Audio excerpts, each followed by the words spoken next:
Você está ouvindo Dois Nerds e uma Bíblia, seu podcast de teologia e cultura pop. Sejam muito bem-vindos aos Dois Nerds e uma Bíblia. Eu sou o Beto, seu host de plantão favorito, e aqui comigo, mais uma vez, meu amiguinho está de volta, agora sem compromisso, sem viagens, ele está aqui comigo. E aí, meu amiguinho, como estás? Eu estou bem, rapaz. Na verdade, estava com saudade de Dois Nerds, das nossas gravações. Embora fiquei bastante feliz com a nossa integrante honorária da semana passada participando. É porque a Carol é seguidora fiel do Dois Nerds, né? Então, uma honra ter participando aí do cast. Mas é bom estar de volta aqui junto com a galera para conversar, para falar um pouco de teologia e de nerdice, que é o que a gente gosta de fazer, é o que faz a gente levantar de madrugada para estar aqui falando, pessoal. Realmente. E bora falar de teologia, né, amiguinho? Bora, porque hoje é um pra quê? Já fizemos alguns pra quês.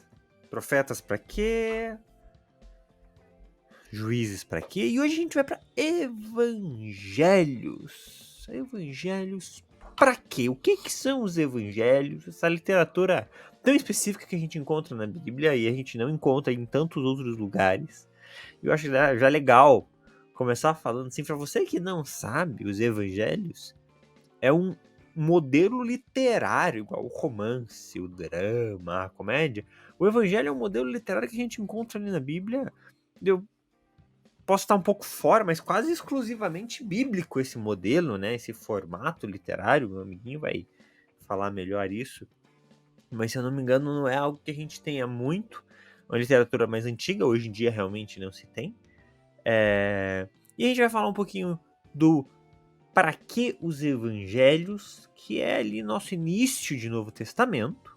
Mateus, Marcos, Lucas e João. São os nossos 4 evangelhos. Eles são uma mistura de texto histórico com outros elementos bonitinhos aí, mas não são textos históricos. Tanto que na divisão bíblica, quando a gente faz a divisão bíblica, a gente tem no Novo Testamento os evangelhos. A gente tem um livro histórico que é Atos, que tem o objetivo simplesmente de relatar a história. O evangelho é um pouco diferente, ele tem uma pegada bibliográfica, amiguinho. Isso aí, os evangelhos, eles são exclusivos do texto bíblico.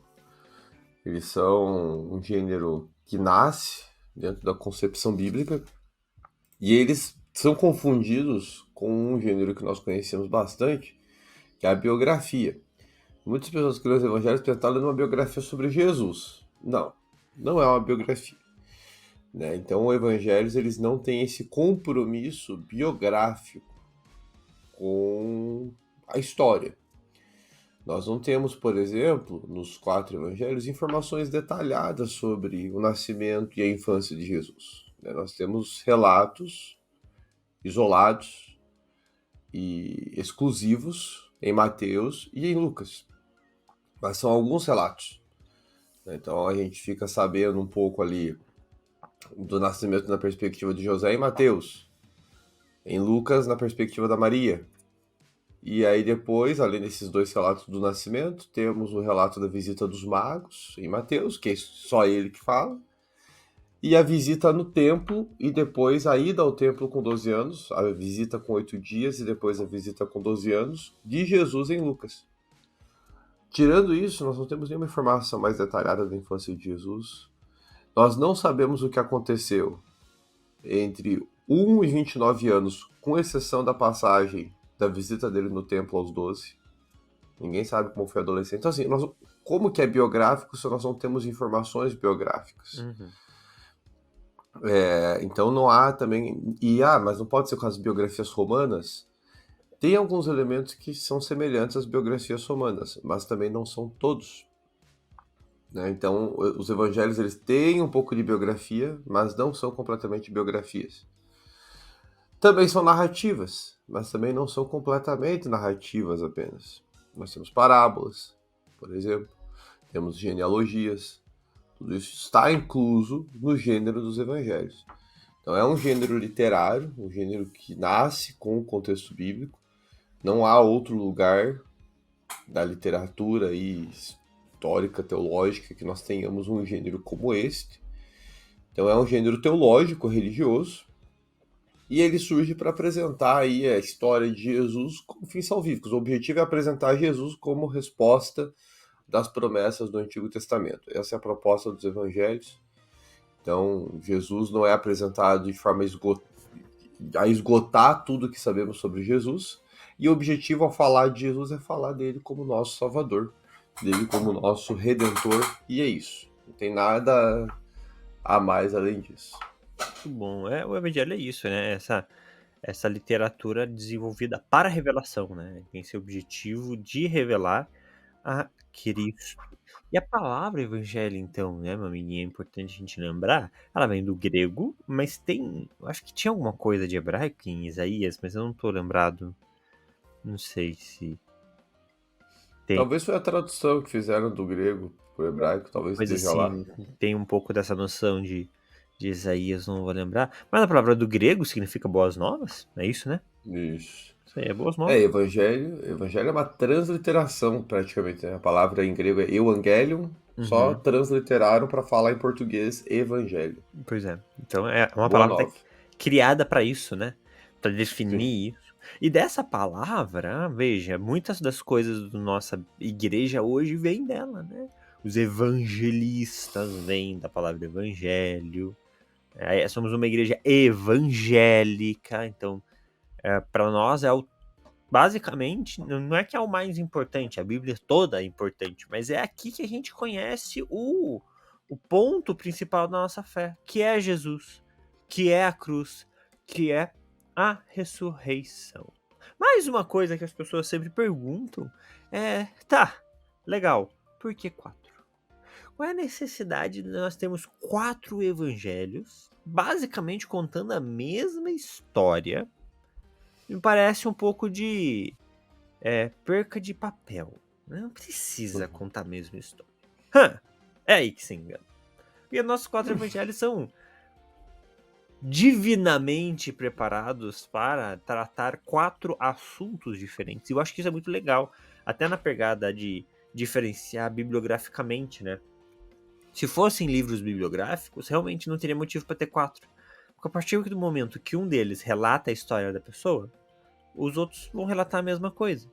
Mas o evangelho não é isso, né? Nós temos motivos de revelação dentro desses evangelhos, e cada um dos seus autores, no momento da sua escrita, que cada um estava em um momento, em uma situação social, cultural diferente, um local diferente, escreveram seus evangelhos com motivos e públicos-alvos diferentes. Eu acho que isso é um dos elementos mais legais da gente, quando a gente faz essa observação da criação dos evangelhos, e a gente entende, né, que cada um deles, apesar de mostrar a história de Jesus, observa um aspecto diferente dessa história, nos dando uma completude da pessoa de Cristo, da sua entrega, da sua missão e, obviamente, da ressurreição. E a gente vai começar com Marcos, que, poxa, é o primeiro de todos. Isso aí. As datações são sempre um mistério, né? Mas tem sido quase que um consenso dentro da teologia que Marcos é o primeiro. Curiosamente, na teologia, Mateus foi considerado por muito tempo o primeiro, por ser o primeiro dos evangelhos, relatado no cânon, né? O primeiro que aparece ali é o Mateus. Mas nos últimos anos tem sido quase um consenso que Marcos é o primeiro. Tem algumas razões técnicas para isso, não cabe nós aqui, mas é quase que um consenso já isso. E o Marcos, ele é o menorzinho também de todos, né? São 16 capítulos. E não sei quantos já leram Marcos, mas dá uma sensação de que você está lendo quase que um livro em maratona. Porque é tudo muito rápido em Marcos. Muito rápido. Você não tem tempo de digerir as informações adequadamente. Então, um exemplo clássico ali do capítulo 1 é a tentação de Jesus. Enquanto Mateus e Lucas colocam as passagens sobre os relatos da tentação de Jesus no deserto de forma detalhada, então quem tentou ele, quais foram as tentações, como Jesus respondeu. Marcos só diz que Jesus foi mandado pelo Espírito ao deserto, ficou lá 40 dias, 40 noites, sendo tentado pelo diabo, e ao final dos 40 dias, Deus mandou os anjos lá para servir. São 2 ou 3 versículos. Então, assim, a pressa de Marcos é tão intensa em relatar as coisas que ele não traz para nós muitos detalhes. Então, quem quer ver detalhes de pregação, não leia Marcos. Você não vai ver. Mas por que Marcos faz isso? Justamente porque ele quer mostrar um Jesus em ação. O Jesus do Marcos não é um Jesus parado. É um Jesus que está em ação. É um Jesus que está em constante trabalho. A vida de Jesus não era uma vida de descanso quando ele inicia seu ministério, mas é uma vida que ele está fazendo um milagre aqui, acabou aquele milagre, ele já está fazendo do outro lá. Ele já está, enfim, uma corrida. Uhum. E não é pregando também. Jesus ele não aparece muito pregando em Marcos, é sempre fazendo algum milagre, ou é uma cura, ou outro milagre. Tanto é que parábolas, por exemplo, as que existem em Marcos estão concentradas no capítulo 4. Tem 4 parábolas lá, se a memória não falha, e elas estão concentradas ali. Todos os demais textos de Marcos ou são narrativas da cruz, que começa lá no capítulo 14, ou são relatos de milagres. Essa é o que prevalece no livro de Marcos. É um livro ágil, então, é um livro bem rapidinho. E uma outra curiosidade do livro também, amiguinho, Marcos, a hipótese mais plausível, né, que nós temos hoje é que Marcos ele não é apóstolo, né? Então, por não ser apóstolo, tem que ter um apóstolo envolvido no evangelho. É uma regra da canonização, tem que ter um apóstolo envolvido. A gente já falou de canonização aqui, acho que não é uma palavra difícil, pessoal, mas se você não sabe que a canonização é o livro ele se tornar livro sagrado, ele se tornar um livro inspirado, a igreja reconhecer ele como um livro inspirado. A gente chama isso de canonização. O Marcos, ele provavelmente teve participação do Pedro na sua concepção, e o relato, a hipótese, né, a teoria é de que ele estava em Roma, enquanto Pedro pregava em Roma, por isso também que o evangelho é muito rápido, porque o Pedro ele foi falando, e Pedro ele tem esse jeito mais rápido de falar as coisas, Muito da e ação, muito talvez... prático. Sim, e aí Marcos foi anotando o que deu ali, aí tem coisa que é muito rápido que Pedro deve ter falado com muita pressa. Uhum. E aí o que Marcos tem é o que ele ouviu da boca do apóstolo Pedro. Muito bom, é isso, é isso. E o Pedro, o livro de Pedro, não, o Evangelho de Marcos é essa sensação de ser tudo muito rápido, é algo que, por exemplo, eu só fui perder agora vendo The Chosen, pensando que eles paravam de vez em quando, voltavam pra casa, cada um ia pra sua casa, Jesus voltava pra casa da sua mãe, depois ele aparecia, então eles tinham momentos de pausa. O livro de Marcos não dá essa brecha pra gente. Ele é constantemente desenvolvido em cima da ação, da ação, da ação. Marcos apresenta pra gente muito do que a gente chama de Jesus servo, né? Que é esse Jesus que está constantemente agindo, trabalhando e servindo aos outros. E isso é muito legal. Outra coisa muito legal, né? Então, pensando isso, né? Para quem que Marcos escreve? Ele escreve ali para uma comunidade, acredito eu, meu amiguinho, não vou lembrar exatamente, sim, mas uma comunidade mais do pessoal já do caminho, né? A gente vai ver ali Mateus, Lucas, com objetivos mais específicos de alcançar pessoas externas. Eu vejo Marcos mais como um relato para aqueles que já estão no caminho, que já fazem parte da comunidade. Por isso que ele até não se importa em dar tantos detalhes, e ele vai mais para essas ações que Jesus fazia. E Marcos também participou das viagens, né? Marcos é o nosso João Marcos, que participou ali com Paulo e Barnabé, e depois Barnabé pega ele de novo. Então ele é um personagem que ativamente no começo da igreja ele participou ali, podendo até ter conhecido Jesus, daí é outros detalhes. Então ele também teve uma participação ali em Atos, das viagens, mais novo que os outros, mas ele participa também, ele não é um personagem somente escrito. Quem que é esse Marcos? A gente nunca vê esse Marcos no próprio evangelho atuando com Jesus. Não, Marcos é um personagem em Atos, né? Assim como Lucas. Embora talvez tenha conhecido Jesus mesmo, parece que há uma menção a ele mesmo em Marcos, aquele jovem peladão que é visto na crucificação, O jovem peladão. existe aí a hipótese de que... Porque é um texto que só tá ali em Marcos, e nem em outros evangelhos você vê esse texto. Então muitos creem que ali Marcos está fazendo uma autorreferência, mostrando que ele estava junto.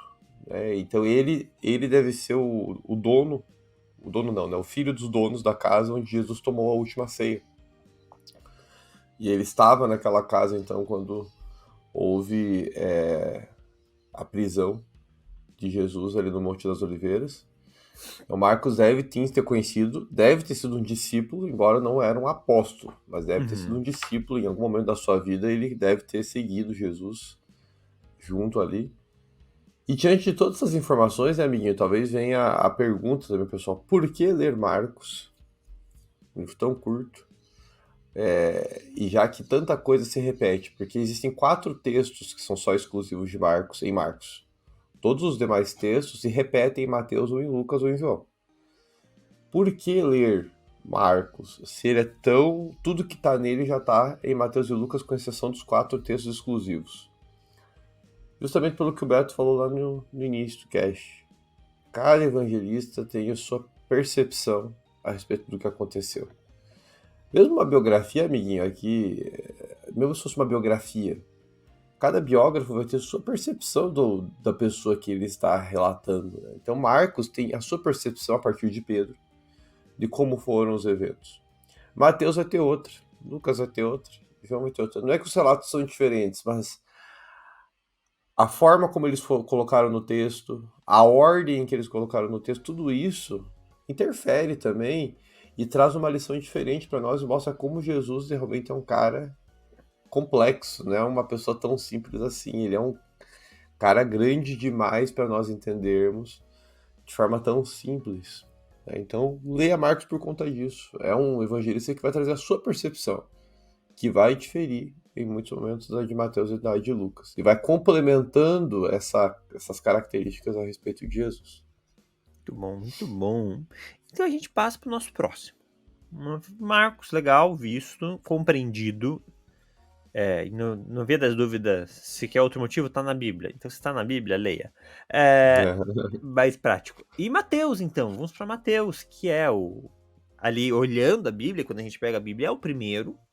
Acho que até porque ele explica muito bem esse início de Jesus, começando com cronologia de Jesus ali, né?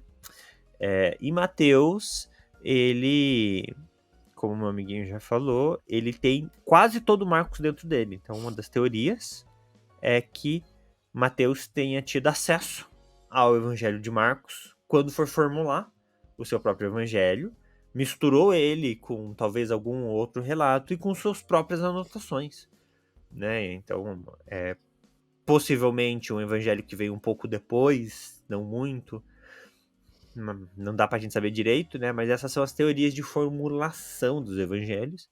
Então, o Mateus teria usado Marcos, os próprios relatos dele, porque ele estava lá, efetivamente, ele é um dos apóstolos, né? E ele é um cara extremamente preocupado com o vínculo entre Jesus e o Antigo Testamento. Eu acho que é um dos grandes destaques. Esse é um destaque assim fácil, de qualquer um, percebe? A quantidade de vezes, né, que Mateus fala e cumpriu-se a palavra, e daí ele vai para os profetas. Fazendo uma menção que você mencionou antes, isso é uma das coisas curiosas, que eu confesso que a gente tem que falar mais sobre isso, até pelo menos do que eu percebo, lá nos nossos alunos, pelo menos da Faculdade de Teologia, porque a gente vai pensando que os livros eles vão sendo escritos e o outro só é escrito depois que mais um foi escrito. Gente, enquanto Marcos está escrevendo, Mateus também está escrevendo, Lucas também está escrevendo, Paulo está escrevendo Gálatas e Tessalonicenses, mais ou menos na mesma época, né? Gálatas e Tessalonicenses e alguma coisa de Coríntios. Ao mesmo tempo, as cartas gerais talvez estejam sendo produzidas. Então, assim, tá tudo junto. Não tem como... Paulo já deve ter lido os evangelhos para escrever. Não, Paulo está escrevendo junto. Só que esse povo conversa entre si. Então, Marcos já devia estar conversando com Mateus. Ambos. A The Chosen fala disso um pouco, quando fala lá do João escrevendo o evangelho dele. Uhum. Ele sabe que Lucas escreveu o evangelho. Eles provavelmente se conversaram durante o processo de produção. Lucas não tava na história ainda. Não, na introdução do É Logos de João. Mateus, mas é Mateus. Ele não falou Ele que cita Lucas também? Lucas? Cita, porque lembra que ele falou que o Lucas já fez isso? Não, achei que ele ia Ah, não, falar o isso. Mateus sobre cronologia, né? Que ele falou da parte histórica com a Maria, né? Ah, Ah, você vai falar da parte histórica? Ah, Lucas já fez isso. Não vou falar é sobre verdade, é isso. verdade, é verdade, é verdade. Então, ele vai citando porque eles conversavam entre si. Todos os autores do Novo Testamento estão conversando entre si. É algo que para nossa cabeça é um pouco diferente. Eles não tem que terminar um para começar o outro. Tá tudo junto. Então, Mateus, Marcos e Lucas e João estão tudo junto ali escrevendo o Evangelho, os Evangelhos. E Mateus, realmente, ele quer atingir mais o pessoal que conhece o AT, o Antigo Testamento.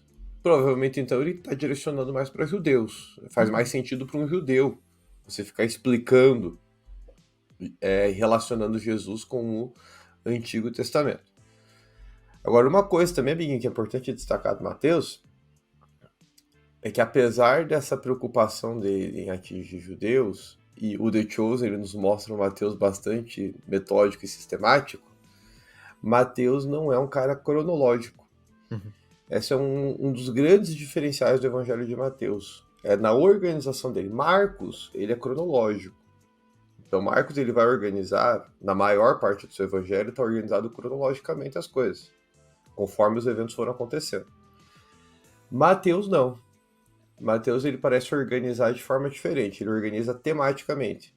Então você tem um grande relato narrativo, e aí vem um monte de vem uma série de ações. Aí vem mais um bloco narrativo de pregação, de ensino, de parábola, e mais ações. Exemplo, já no início dos Evangelhos de Mateus, para vocês perceberem isso, né? Mateus 1 e Mateus 2, relatos do nascimento de Jesus. Mateus 3, Mateus 4, ações. Batismo, tentação no deserto, primeiras pregações na Galileia. Mateus 5, 6 e 7, o grande sermão do monte. Mateus 8, 9 e 10, relatos narrativos, milagres, ações. Então, o Mateus ele vai intercalando pregações, um grande bloco de pregações com um grande bloco de eventos. Isso explica uma outra curiosidade, né, que o pessoal talvez tenha, porque Lucas também traz um sermão do monte. Só que um sermão do monte diferente do de Mateus. Provavelmente porque Mateus juntou, como ele quer organizar tematicamente, ele juntou várias coisas num único lugar. Lucas é histórico, ele não juntou tudo, ele deixou cada coisa no seu lugar. Então talvez Lucas colocou várias coisas no mesmo sermão que talvez se repetiram.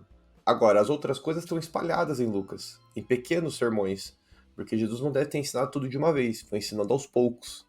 Mateus juntou, Lucas deixou nos seus devidos lugares, porque tem propostas diferentes. E mesmo que Jesus tenha efetivamente realizado o Sermão do Monte da forma como ele fez, ele também não faria um ensino uma única vez. Pessoas diferentes, ensinos precisam ser repetidos. E Lucas pode, né, até por uma questão de ter uma escrita mais desenvolvida, escolheu espalhar isso, apresentar de forma diferente. Também tem um pouco a ver com o estilo de cada um. Lucas é um cara já com um pouco de influência da literatura grega, então faz sentido também ele ter feito isso. E, cara, eu acho isso maravilhoso, né? Os fissurados em literatura gostam, né? Tipo, como que foi o processo de escrita desses autores? Porque a escrita ela não é aleatória. A gente pode pensar que eles simplesmente, realmente começaram a escrever os fatos como eles aconteciam e simplesmente assim. Mas há uma preocupação, né? Então, quando a gente escreve algo, seja nós num contexto acadêmico, seja eu dentro dos meus livros, ou o que eu ouço de outros autores, há uma preocupação com o público, com o leitor. Então, eu preciso deixar claro o que eu quero passar. Eu preciso que uma descrição, se for, por exemplo, de um livro, um romance, eu preciso que uma descrição faça com que o meu leitor entre na minha história. Se é um livro acadêmico, no nosso caso, eu preciso que os meus conceitos estejam claros. Então, quando o Mateus pensa, por exemplo, cara, quem que é o meu público? Quem que eu tô atingindo? Não, são judeus. eu vou trazer elementos que vão fazer os judeus entenderem isso. E aí ele traz os profetas. Então, olha, Jesus, filho do homem, ele cumpriu Isaías, ele cumpriu aqui Jeremias, ele cumpriu aqui, sei lá. Então, isso é muito interessante, né? Olhar pela perspectiva do autor, né? O que Mateus quis neste momento? Mateus tem motivos para salientar e trazer isso. Por que ele trouxe a cronologia dessa forma? Tem um motivo. Por que ele trouxe a tentação dessa forma? Porque são textos que em Lucas são diferentes, né? E aí, com o tempo e pela graça divina, os estudiosos conseguiram criar esses padrões. Então, Marcos, acredita-se que ele traga esse Jesus mais prático, esse Jesus servo. Ele é direto para ação. Mateus tem esse interesse de trazer esse Jesus mais o Messias, é o Jesus que cumpre as promessas do Antigo Testamento, numa ação de convencer aqueles que são judeus de que Jesus é o Messias, né? Então, Marcos ali já mais dentro da comunidade, talvez, Mateus mais para a comunidade judaica, não necessariamente dos convertidos, mas com o objetivo de convertê-los ou de apresentar esse Jesus nesta forma. Então é muito legal a gente fazer essa observação, esse estudo dos evangelhos, começa a se tornar algo muito mais do que simplesmente um evangelho ou a história de Jesus ali. Há motivações por trás de cada decisão linguística e histórica. Isso aí. Mateus também tem seus textos exclusivos, né, amiguinho? Aqui já fica difícil a gente trazer todos. De cabeça eu não vou lembrar também, que daí já são alguns. Mas os relatos do nascimento de Jesus, que a gente já mencionou aqui, são alguns deles. Tem também partes da crucificação ali, que é exclusivo dele. Tem algumas parábolas que são exclusivas. Alguns relatos de milagres são exclusivos. Mas porque ele é muito maior do que Marcos. Chega a dobrar de tamanho, analisando o número de versículos. Então não tem nem como não ter coisas exclusivas. Mas muita coisa se repete em Lucas também. Sim. Mateus e Lucas são bem parecidos no que é comum, mas Lucas tem mais distinções do que Mateus. Lucas sim vai ter mais peculiaridades. Lucas, então, já entrando nele, que acredito Bora. como o amiguinho já falou, o escrito ali junto, mas um pouco posterior. Eu nunca lembro, é um pouquinho depois. Lucas É um pouco depois. não bíblico, não tá na Bíblia, a gente não vê ele. Daí, na leitura de Atos, que a gente vai perceber uma migração do Paulo fez tal coisa para nós fomos para tal lugar, e aí a gente começa a perceber que, poxa, Lucas participou das viagens, segunda, terceira viagem missionária de Paulo, não vou lembrar agora. E eu acho maravilhoso isso, assim. É algo incrível quando você vai lendo e um capítulo tá na terceira pessoa e de repente, primeira pessoa do plural. Eita, o que tá acontecendo aqui? O que justifica também Atos ser tão voltado para Paulo. É alguém com quem Lucas estava envolvido, o que justifica a presença de Lucas. Ele teve contato com o apóstolo esse Paulo, assim como Marcos teve contato ali com Pedro, né? Então, Lucas, já comentamos alguns detalhes, mas ele tem uma escrita um pouco mais histórica, conhecido por ser um cara mais culto, né? Possivelmente médico, então ele havia um conhecimento. Lucas era de cultura helênica, né? Você lembra da cidade dele, amiguinho? Eu me some essas A coisas. cidade não. É helênico só mesmo. Ele era gentil, né? Sim. Então ele tem uma cultura diferente, ele tem uma formação diferente e ele traz muito dessa cultura, né? Então o livro dele começa com uma introdução de apresentação. Olha, esse é o evangelho que eu estou escrevendo para você. Então, assim, é diferente dos outros que parecem ser um ímpeto do próprio pessoa de escrever os acontecimentos. Parece que ele foi contratado quase para escrever ali esses relatos e diante de um trabalho que ele assume, ele vai atrás das informações. Então, esses são os relatos da vida de Jesus através dos documentos históricos que eu consegui ir atrás. E aí, então, ele traz essa literatura diferente, mais pensada.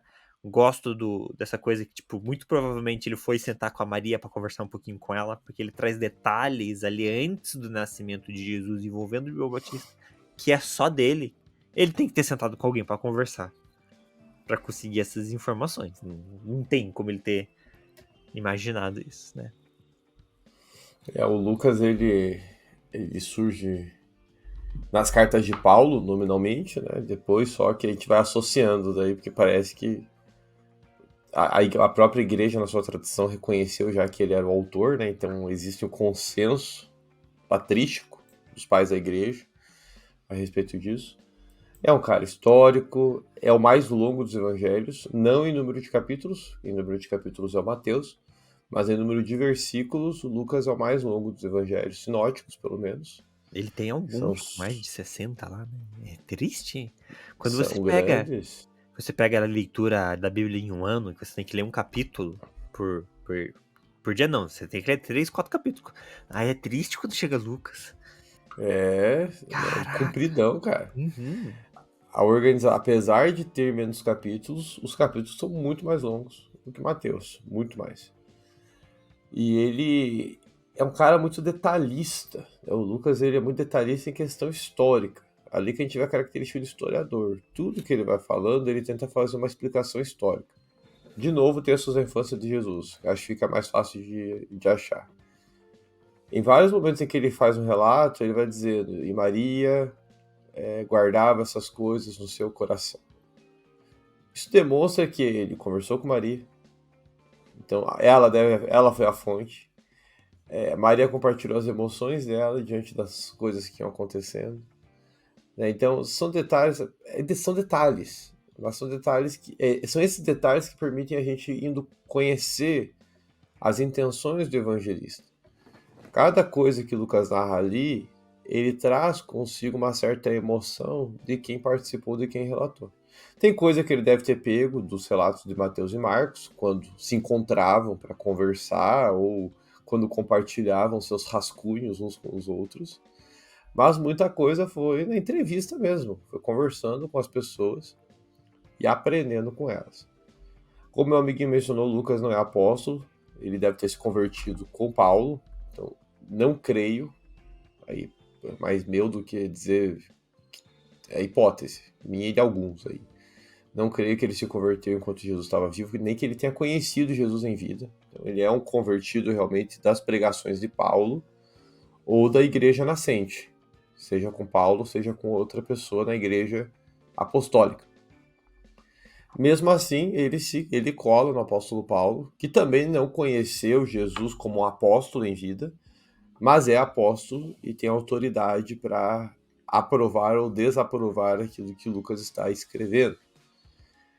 E Lucas, ele tem muitos textos exclusivos também, como já temos mencionado aqui, mas ele tem uma característica importante teológica, que é o alcance que ele faz mais aos gentios. Como Mateus está direcionando mais para um público judeu, o gentio ele vai ver o texto de Mateus e pensar: para que tanta menção para esse Antigo Testamento? Para o gentio, o Antigo Testamento não tem tanta importância assim, não é livro sagrado para ele. O Lucas, apesar de ter menções ao Antigo Testamento também, ele se preocupa muito mais em tentar expandir o seu campo de atuação para aqueles que são tanto quanto rejeitados na sociedade ou rejeitados da comunidade religiosa dos judeus. Então, Lucas vai citar muito gentios, Lucas vai citar muito mulheres, Lucas vai citar muito as crianças, Lucas vai citar muito os pobres. As histórias de Lucas, elas não têm protagonistas comuns. Então, Lucas é o único que traz o relato de quem sustentava o ministério de Jesus. Está lá em Lucas 8.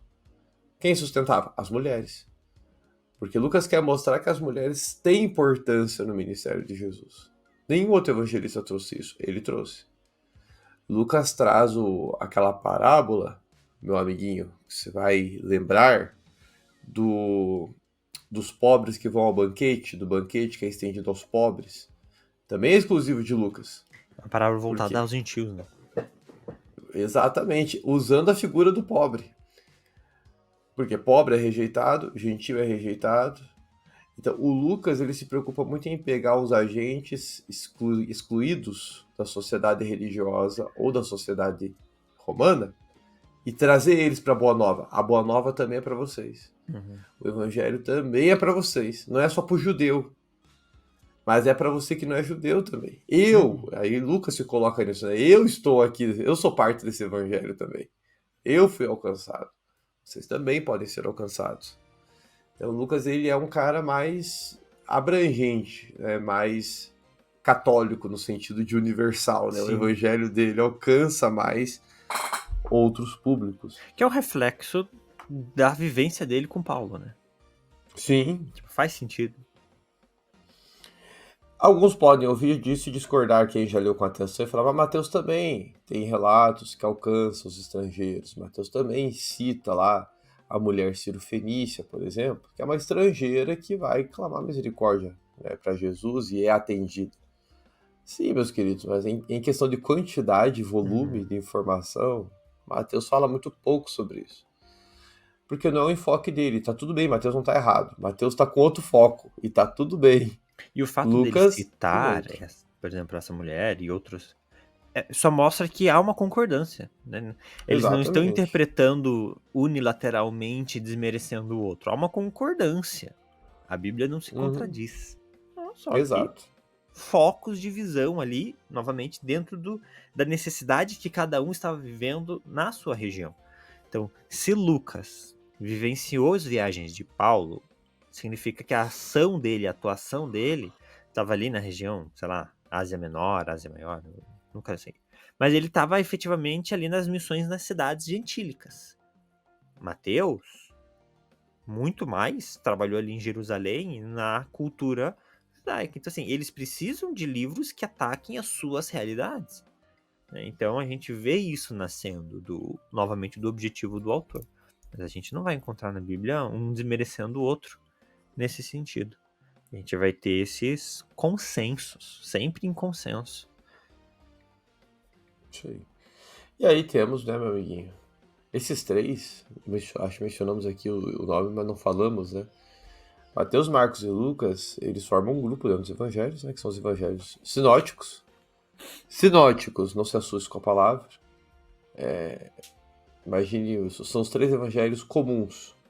São os três evangelhos mais parecidos entre si. São os três Marios. Os três maridos. Ah, tá. Entendi. Agora entendi. São os três mais parecidos, com mais itens semelhantes e tal. Porque João é o diferentão. Se você já leu os 4 evangelhos com atenção, você percebeu isso. Porque não precisa nem fazer muito esforço para notar isso. João, ele nem parece ser evangelho. Ele parece ser outro livro, outra história, outro gênero. Tamanha a discrepância com Mateus, Marcos e Lucas. Então, João é o nosso evangelho não sinótico, e é o único evangelho que não se enquadra entre os sinóticos. E é bem diferente, gente, que é bem diferente. Ouso dizer até, e falo isso também em sala de aula, sendo bem sincero, é um dos livros mais difíceis do Novo Testamento. Em questão, porque a profundidade, a complexidade da mensagem de João é muito grande. A começar de João 3,16, o versículo mais conhecido, talvez, de todo crente, mas que carrega uma profundidade teológica tão grande. Tem questões soteriológicas dentro daquele texto que dão discussão intensa na história da igreja até os dias atuais. Pois é. E era para ser um texto simples. Todo mundo acha que é um texto simples. Não é simples, não. Parece simples, mas não é. Não é nada simples aquele texto. Ele traz implicações teológicas que muita gente se incomoda e debate até hoje as interpretações teológicas. Perfeito. Essa é a complexidade de João. João é possivelmente o mais tardio de todos. Isso é interessante, porque Lucas é alguém que vem aí já a terceira geração de crente, né? Porque para mim Paulo é meio que segunda geração de crente. Então Lucas já é a terceira, mas João escreve ainda possivelmente após ele. E já é um momento. Primeiro que João é um cara que viveu ali junto de Jesus de uma forma diferenciada pelo que a gente acredita ali, pelo próprio evangelho dele, né? Mas é um momento já da história da igreja onde há uma construção teológica já mais formada. Eles já entenderam algumas coisas. eles já aprenderam a se relacionar ali com o Espírito Santo, já compreenderam um pouco a caminhada cristã, muitas das cartas pastorais já estão estruturadas, as igrejas, o caminho já tá, a igreja já existe. Já deviam até se chamar cristãos nesse ponto. Então é muito diferente a narrativa, por exemplo, digamos que de Mateus ali, que tava meio que anotando o que acontecia, e João que para e pensa, o que eu vou falar agora? A gente brinca com The Chosen, mas realmente em algum momento o João deve ter parado e falar assim, tá, o que eu vou falar? Que os outros já falaram tudo. E João começa assim, né? Ele já começa mais profundo. Ele entra na teologia. Então, João, se a gente vai falar que os outros evangelhos são evangelhos bibliográficos, João é quase um evangelho teológico. Porque ele já Sim. começa com um assunto forte. Ele estava no princípio. Ele era o princípio e tudo surgiu por ele. Ele quem? Jesus. Então, ele começa essa apresentação em um nível muito mais profundo. E aí ele carrega essa profundidade em todo o texto dele. Então, João traz isso de forma muito, muito interessante. O que, como meu amiguinho falou, até hoje gera discussão. E é interessante que a complexidade, que a gente pensar se é complexo, os termos são difíceis? Não, não são. Os livros de João, e aí eu coloco aqui o Evangelho, as 3 cartas, Apocalipse é exceção. Vou pegar o Evangelho e as 3 cartas joaninas, o vocabulário é muito simples. Inclusive, é uma das coisas que chama atenção na teologia também. O estudo do vocabulário. João é o que tem o menor índice de palavras diferentes. É o que mais usa palavras repetidas. Amor, mundo, mandamentos, obediência, são palavras muito constantes em João. Ele é muito repetitivo e ele é muito prolixo nessas palavras. Mas a prolixidade é intencional, e acho que é isso que dificulta a sua leitura, porque a mesma palavra ela pode ter, dependendo do lugar que ela está, diferentes significados. Então, apesar da aparente simplicidade no uso das palavras, o uso em lugares diferentes, em contextos diferentes, vai tornando elas bastante ambíguas. Enfim, estou falando isso para mostrar para vocês que João 3,16, ainda usando esse exemplo, é um texto simples, com palavras muito ambíguas. Amor e mundo estão ali. Essas 2 palavras são um problema em João, porque são 2 palavras dificílimas de serem interpretadas tão assertivamente, de forma preto e branco. São palavras que exigem um exercício maior. Mas indo para a parte mais de João, aqui o amiguinho falou, né, começa ali com o texto do verbo, né, famosa introdução do verbo. Além do prólogo do verbo, João ele tem também muitos sermões longos de Jesus e sermões que você não vai contar em nenhum outro lugar. A multiplicação dos pães e peixes, por exemplo, tanto em Mateus, Marcos e Lucas, não existe pregação. Você vai lá para João, capítulo 6, você vai ver, existe sim uma pregação. João relatou a pregação toda de Jesus ali na multiplicação dos pães e peixes. É da onde vem, inclusive, uma das expressões, eu sou o pão do céu. Vem durante o evento miraculoso da pregação dos pães e peixes. E aí aqui temos uma curiosidade aí de Jesus, de João, os eu sou. Jesus ele vai se apresentando de diversas formas no evangelho. Eu sou o pão da vida, eu sou a água viva, eu sou a porta, eu sou o bom pastor, eu sou a videira, vocês são sãos, eu sou o mestre, eu sou o Messias. São várias expressões que o próprio Jesus vai falando sobre si mesmo e ele vai se apresentando para o seu leitor em alguns contextos que o João vai nos dando. Uma característica também deste evangelho. Isso aí. Então, fazendo aquele resuminho, se a gente pensar que Marcos é para a comunidade, Mateus é para os judeus e Lucas é para os gentios, João tem o objetivo de apresentar Jesus como Deus.